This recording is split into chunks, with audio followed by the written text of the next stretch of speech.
뇌에 달려있다. 네 가지 강력한 화학물질이 여러분의 성격을 형성한다. 바로 신경전을 거치는 도파민, 세로토닌, 또 에스트로겐, 테스토스테론.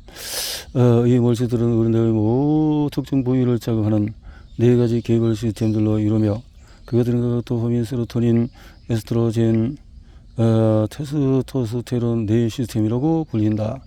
신경전달물질은 신경세포, 뉴런에서 신경세포로 혹은 신경세포에서 근육세포로 정보를 전달하는 뇌가 사용하는 분자이다. 어떤 사람은 세로토닌 시스템에서 활동이 많이 일어날 수가 있다. 아마 에스트로겐 시스템에서는 뉴런의 발화가 더 활발할 것이다. 내가 누군가에 당신은 도파민이 높은 신경질을 지녔다고 말한다면 그 사람은 도파민 시스템과 관련한 성격 특성 영역에서 점수가 높다는 의미다. 이렇게 표현하는 것은 너무나 번거로우니 앞으로는 도파민이 높다는 간단한 표현을 쓰겠다. 도파민이 높은 사람은 호기심이 많고 활기차며 미래지향적이다.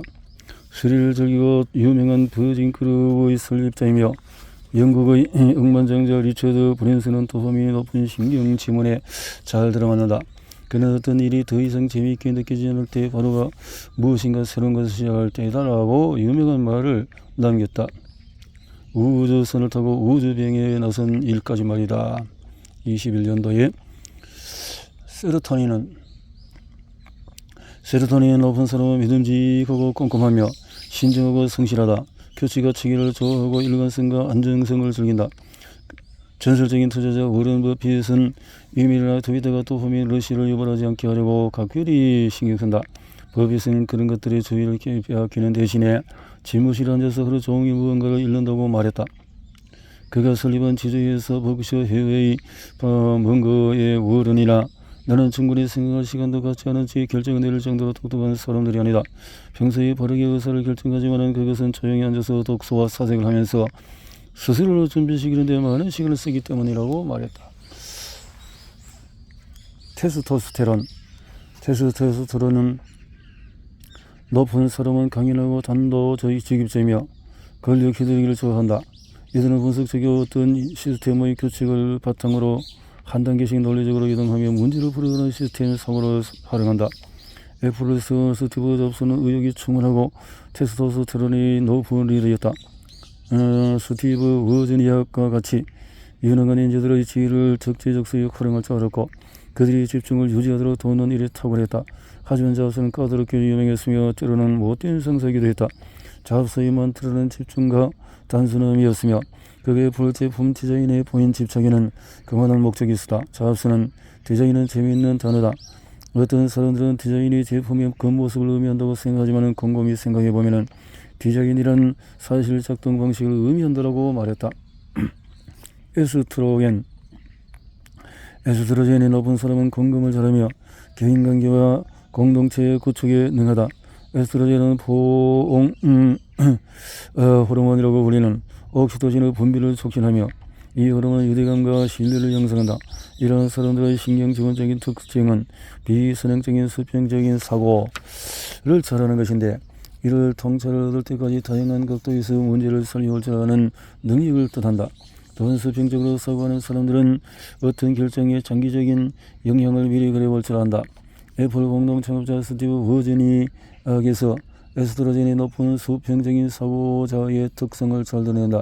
워즈니악은 2020년 CNBC 인터뷰에서 자신은 스티브 잡스와 달리 명성, 권력, 돈을 갈망한 적이 없다라고 이야기했다. 상상력이 풍부하고 창의적인 그는 10대 시절을 이렇게 회고한다. 내게는 텔레비전 세트와 타자기가 있어요. 그러다 보니까 비디오 화면이 달린 타자기 같은 모습의 컴퓨터를 설계해야겠다는 생각이 들었죠. 잡스와 워즈니악이 성공적인 파트너가 될 수 있었던 이유는 아마 그들의 신경 지문이 너무나 다르면서 또 서로를 잘 보완했기 때문일지도 모른다.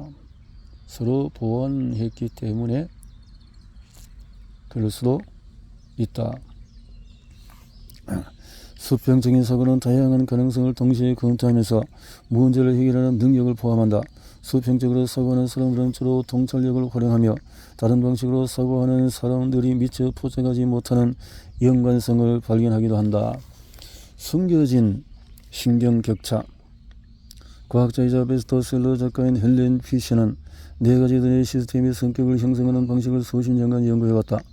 전세계 40여 개국에서 1600만 명 이상이 피셔의 기질 검사를 받았고, 온라인 데이팅 회사 매치닷컴은 신경과학에 기반하고 있으며 기능적인 자기 공명상 테스트를 통해서 검증된 피셔의 성격 유형을 목록을 활용하여 서비스를 제공하고 있다. 피셔는 2015년 뉴로컬러라는 컨설팅 회사를 공동 창립했다. 이 회사는 사업체나 정부기관 경영진이 신경과학 기반의 도구들을 사용해서 최상의 성과를 낼 수 있도록 자문을 제공한다. 뉴로컬러 CEO이자 전공 창립자 레브노가 내게 내에서 성별이 하는 역할을 하는 데 도움이 될 만한 익명화 자료들을 정리해 주기로 했을 때 나는 뛸 듯이 기뻐했다. 그가 발견한 내용은 놀라웠다. 그가 분석한 자료에 따르면 테스토스테론 시스템의 활성화를 알리는 지표 강인함은 일반 남성 인구의 53%, 여성의 39%에서 뚜렷하게 나타난다. 하지만 보통 5위 기업 고위 간부들에게 검사를 받게 하자 강인함 지표는 남성 의원의 경우에 73%, 여성 의원의 경우에 65%를 차지하는 결과가 나타났다. 강인함의 특징으로는 현실적이며 지나치게 감성적이지 않은 관점, 강한 의지와 끈기, 쉽게 동요하지 않는 경향을 들 수가 있다. 높은 테스토스테론을 알리는 또 다른 두뇌의 특성인 시스템 서버에서도 비슷한 결과가 나타났다. 뉴로컬러가 일반 인구를 대상으로 조사했을 때 이 지표는 남성의 40%에서 여성의 23%에서 뚜렷이 나타났다. 그러나 고위 간부들의 경우에 남성 임원의 61%, 여성 임원의 57%에서 시스템 사고 관련 특성을 확인할 수 있었다. 뉴로컬러가 내게 단독으로 공유한 데이터에 따르면 이 검사에 참여한 남녀 임원 모두 일반 인구와 비교하여 공감 지표 점수가 5% 낮았다. 시스템 사고는 선행적이고 분석적인 방법으로 사고나 추론을 발전시키는 방식이다.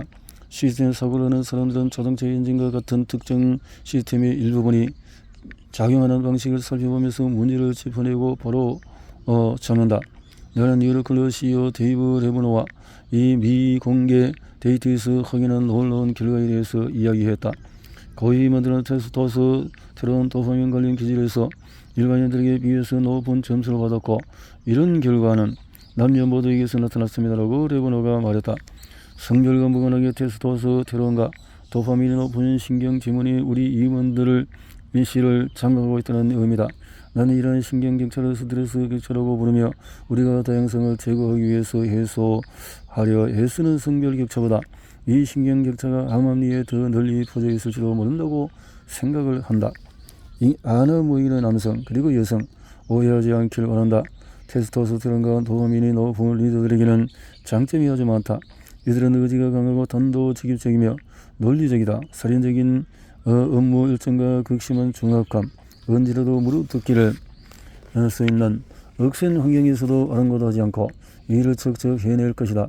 이들에게는 카리스마가 있고 때로는 성급하게 모험을 감행하기도 한다. 나는 이 양들과 일하는 것이 흥분되고 재미있다. 이들은 절대 내 시간을 낭비하지 않고 언제나 본론을 이야기해준다. 하지만 테스토스테론 유형의 임원들은 무리하고 남을 무시하거나 충동을 절제하지 못하는 것처럼 보일 수도 있다. 이들은 극도로 스트레스를 유발하는 일터를 만들고 왜 다른 신경 지문을 지닌 이들이 이 흥분의 도가니 속에서 최고의 성과를 위해 더욱 정진하지 못하는지 궁금해한다.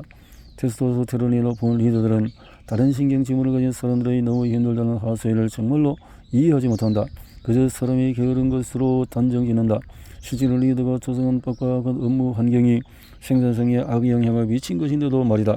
극단적으로 보면 도파민과 테스토스테론으로 무장한 리더는 나르시시즘, 마키아벨리즘, 사이코패시라는 어둠의 삶요소를 갖춘 직원들에게는 상을 주고 극심한 스트레스에 부정적인 반응을 보이는 직원들에게는 벌을 줄지도 모른다. 드라마 매드맨의 등장인물 돈 드레이퍼를 떠올려보자. 다른 신경 지문을 지닌 직원들에게 치명적일 수 있는 해로운 환경이 만들어질 것이 뻔하다. 직원들은 조용히 고통받거나 직장을 떠날 것이다. 이런 악순이 지속되면 회사의 신경 지원 다양성이 크게 좋아질 수밖에 없다. 스티브 워즌 이야기 없는 스티브 잡스를 생각할 수 있는가? 그가 없이 과연 애플은 착오를 벗어날 수 있었을까? 내 양식. 직장에서 우리는 수분 부족으로 쉽게 짜증을 느끼기도 한다. 활력이 부족할 때는 물을 마시자. 성공적으로 사다리를 타고 꼭대기에 도달한 임원들 중에는 폭력적인 성실한 악명을 얻은 이들도 있다. 현대 기업에서 페미니즘 바람을 일으킨 CEO, 여성 최고 경영자로 칭송받던 마리사 메이어 전 야후 CEO 같은 이들의 아나무인적인 태도는 과거에 존재하던 착취적인 기업 문화를 그럴듯하게 포장한 것에 불과하고 끝내 불명예를 안겨줬다. 대중문화 블로그 이세벨은 이를 다음과 같은 직설적으로 비판했다. 고약한 여자 상사들의 문제는 그들이 여성이라는 점이 아니라 그들이 또라이라는 점이다. 테스토스테론과 도파민이 높은 여성 임원들은 성공 욕구가 아주 강한 경우가 많다. 또 어떤 이들은 최고층에 있는 남성들과 성향이 비슷해서 승진되기도 한다. 어떤 이들은 활기차고 현금을 잘 불어넣으며 능수능란하게 부하를 부리는 상사일 것이다. 또 어떤 이들은 무리하고 고압적이며 스트레스를 주고 공감을 잘 못하거나 충동 조절 능력이 부족한 것처럼 보일 수도 있다. 하지만 이 부분도 인정해야 한다. 뉴로클리의 저를 보면 여성 중에서 3분의 1은 테스토스테론이 높은 데 내려가고 있지만 기업의 리더 중에서 여성의 비율은 그에 한참 못 미친다. 분명 임원실의 여성들은 여전히 엄청난 편견을 마주하고 있다. 2020년 직장 내 여성을 보고서에 따르면 기업 CEO에게 직접 보고하는 여성의 비율은 5명 중에 1명에 불과하고 더 나아가서 백인이라는 여성의 비율은 30명 중에 1명이었다. 2021년 6월 기준으로 포천 500기업의 여성 CEO 비율은 겨우 8%였다. 미국 심리학회가 취합한 자료를 메타 분석한 결과 여성의 단어와 근위적인 행동은 남성의 같은 행동보다 더 부정적으로 인식되었다. 확고하게 자기 주장을 하거나 직접적으로 지시를 내리고 자신을 비난하는 여성들은 호감도가 낮았다는 것이 연구의 결론이었다. 와튼 스쿨의 조직 심리학자 에이던 크랜턴은 이 연구에 대한 자신의 소감을 트위터에 올렸다. 우리는 언제까지 고독들이 성 고정관념에 위배되는 이유로 적극적인 여성들을 벌줄 것인가? 나를 리닌 트레이닝에 보낸 상사는 여성이었다. 그녀 밑에 있는 동안에는 하루에 16에서 18시간씩 일하는 것이 예수한 일이었다. 극도의 스트레스는 높은 생산성의 증가라고 칭찬받았고 수면 부족이 시달리지 않는다는 것은 곧 일을 잘하지 못하고 있다는 뜻이었다. 내 업무 일과는 아침 7시부터 저녁 10시까지였으며 자정이나 더 늦게까지 이어지기도 했다. 다음날 아침에 일찍 비행기를 타야 할 때도 많았고 그럴 때는 2~3시간만 자고 점심이나 저녁 식사 시간도 없이 하루를 버텨야 했다. 나는 잠깐 운동이 부족했고 잘 먹지도 못하기 때문에 늘 피곤해 절어 있었으며 건강에 염려되었다. 내가 상사를 찾아가서 일주일에 1시간만 운동할 시간을 달라고 했을 때 그녀는 내 요청에 불어답지 않다고 짜증스럽게 말했다. 내가 그러지 않자 마지못해서 허락해줬지만 운동을 갈 때는 누구의 눈에도 띄지 말라는 충고를 덧붙였다. 내 상사는 단순히 높은 사람들의 기대에 부응하려고 했던 걸까? 아니면 그녀의 두뇌 특성상 직원들의 기본 요구사항인 수면, 건강한 음식, 운동 같은 것들을 부정하면 생산성과 의무 만족도가 떨어진다는 사실을 알아차리지 못한 걸까? 원인이 무엇이든지 고등교육을 받은 유능한 여성 직원들은 높이 올라오기는커녕 회사를 떠나고 있었다. 회사가 그들의 발전과 교육을 위해서 쏟아부은 자원들도 함께 가지고 말이다. 2017년 리얼 조사에 따르면 밀레니얼 세대의 여성의 무려 86%가 편한 직장을 그만뒀다고 한다. 응답자의 33%는 구속당하는 기분이며 행복하지 않다고 답했다.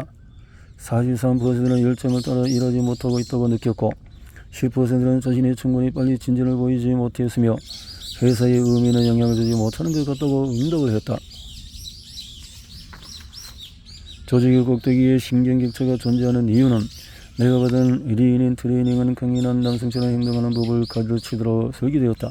이제 여러분이 이 트레이닝의 테스토스테론이 높은 신경지원처럼 행동하는 법을 가르쳐하는 것을 알게 되었을 것이다.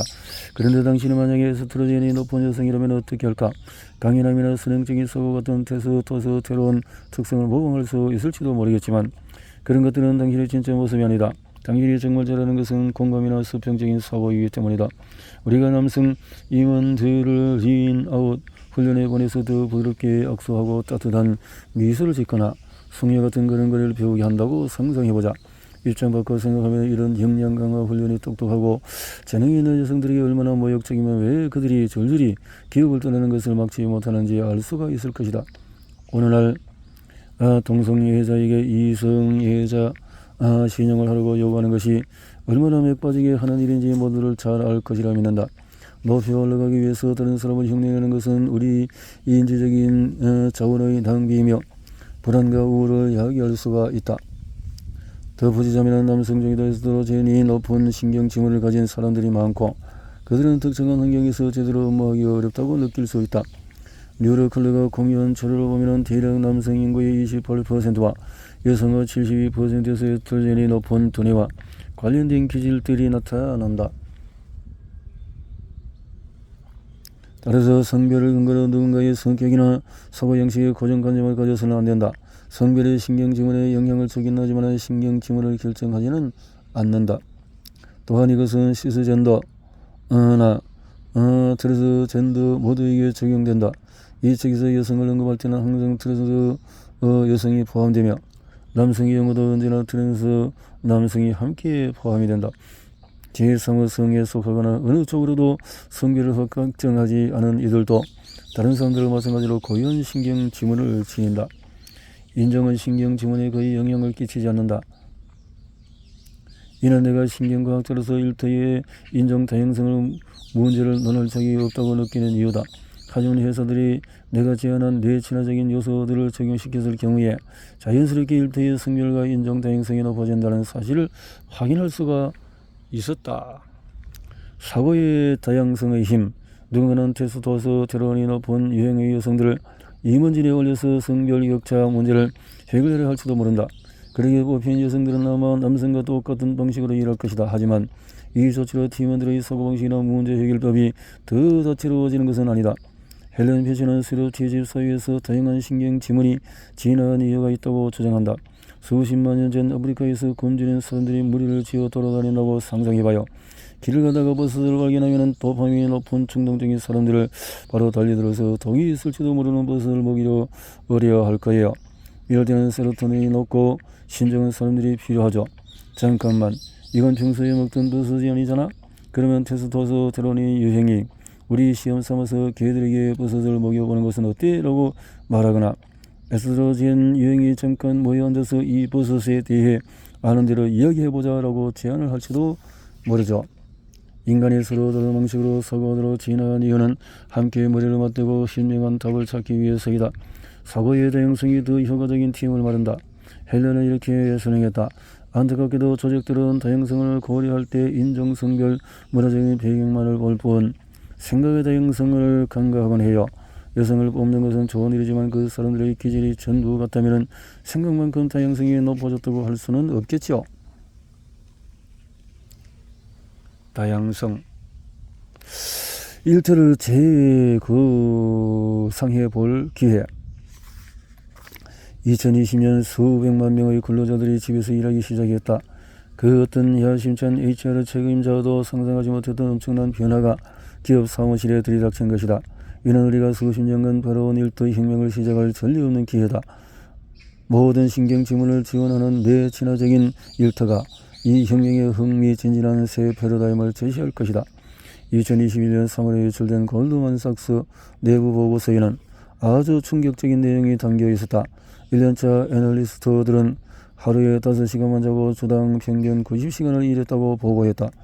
응답자 100%가 사적인 관계가 악화되었으며 말도 안 되는 마감 시간에 시달린다고 답했고 이들 중에서 42%는 부당한 이유로 비난을 받은 적이 있다고 했다. 17%는 상사가 자주 소리를 지르거나 욕을 한다고 했다. 다음은 유출된 문서에서 발췌된 내용이다. 이 일을 시작하면서 오전 9시에서 오후 5시까지 일하기를 기대한 건 아니지만 매일같이 오전 9시부터 새벽 5시까지 일할 것을 기대한 것도 아니었다. 이런 생활을 유지했을 때 내 몸이 어떤 지경이 될지 상상해보면 차라리 실제 상태가 덜 끔찍할 것 같아. 여러분 중에는 투자은행에 들어가면서 뭘 기대한 거야? 라고 생각하는 사람이 있을지도 모른다. 그 말도 맞지만 여기서 진정한 실패자는 회사다. 이 회사는 도파민과 테스토스테론의 신경지원을 지닌 이들에게만 매력적인 일터가 될 것이다. 자연의 다양한 신경지원이 제공할 수 있는 재능과 지혜를 점점 더 잃어갈 수밖에 없다. 내 촉진제 이와의 경영 파트너 줄리 타이글랜드는 극도로 빡빡한 일정에 맞춰 전 세계를 여행한다. 나는 여러 행사에서 그녀를 자주 만나는데 언제나 활력이 넘치고 기분이 유쾌해 보인다. 좀처럼 피곤해 보이는 없는 그녀에게 비결을 물어봤다. 사람들 앞에서 연습을 하기 전에 밖에 나가서 몇 분 동안 산책하기를 좋아해요. 그리고 이 이야기를 듣고 웃지 말아요. 책상 밑에 작은 실내 자전거를 두었더니 활력 유지에 도움이 되더군요.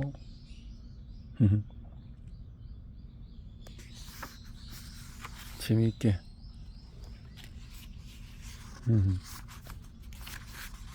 책상 밑에 자전거를 두고 한 번씩 스트레스를 풀었다 이 말이네요.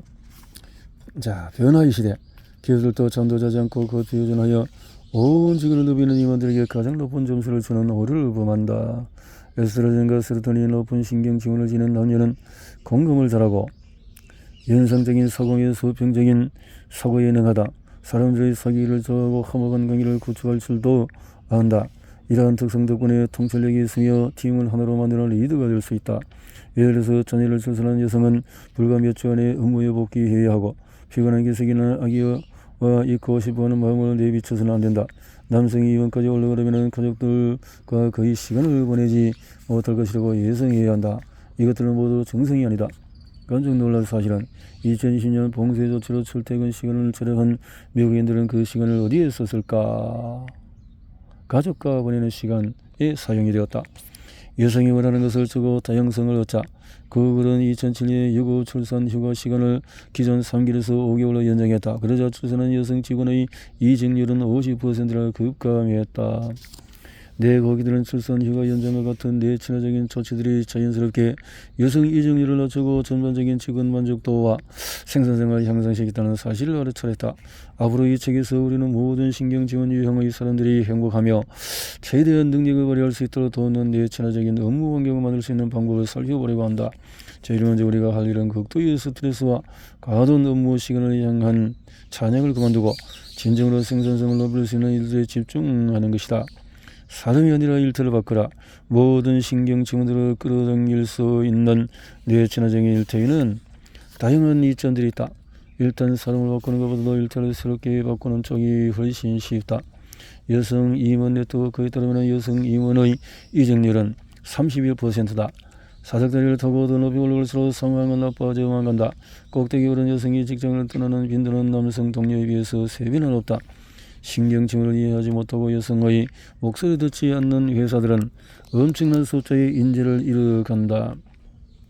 다양한 신경지원의 직원들을 채용하고 존중하는 회사는 번영을 누릴 수가 있을 것이다.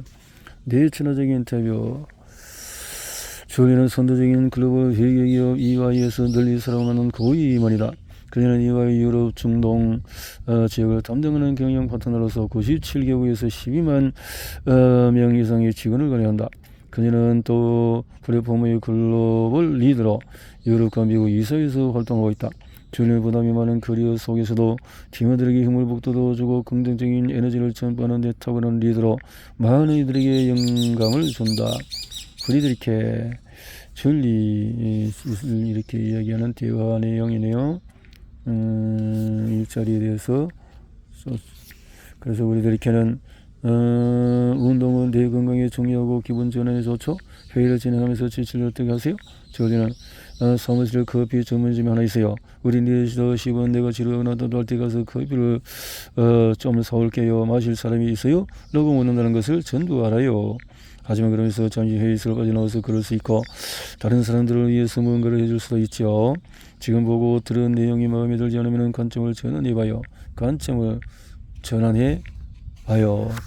그래서 우리들께 사람들이 당신의 따뜻한 리더십을 정말 좋아하는 것 같아요. 이유는 뭘까요? 줄리. 그리 말해줘서 고마워요. 내 리더십 스타일을 이끄는 것은 두 가지예요. 첫째, 난 정말 받은 복이 많다는 것을 알아요. 그래서 이 자리에 있게 된 것을 늘 고맙고 영광으로 생각하죠. 매일 자기 시인을 왕이라고 생각하고 직장에 나가면은 사람들은 여러분을 우러러 보고 존경할 거예요. 하지만은 여러분의 자신의 위치를 감사히 여기지 않는 것처럼 보인다면은 사람들도 당신을 고마워하지 않을 겁니다. 나는 부유한 집안 출신도 아니고 내가 최고라서 이 모든 것을 얻었다고 생각하지도 않아요. 정말로 감사하게 생각할 뿐이죠. 감사는 우리 행복과 자기 만족을 이루는 커다란 부분이라고 생각해요. 둘째, 나는 솔직한 사람이 되려고 노력해요. 늘 열려있고 정직하며 투명하려고 애쓰죠. 내 약점이나 실수를 정직하게 알리려고 해요. 우리들 이렇게 한 기업의 리더이면서 건강하고 행복한 가정생활을 유지하는 것은 정말 어려운 일이죠. 어떤 조언이 있나요? 줄리. 다시 처음으로 들어간다면 업무 경계를 더 잘 설정할 거예요.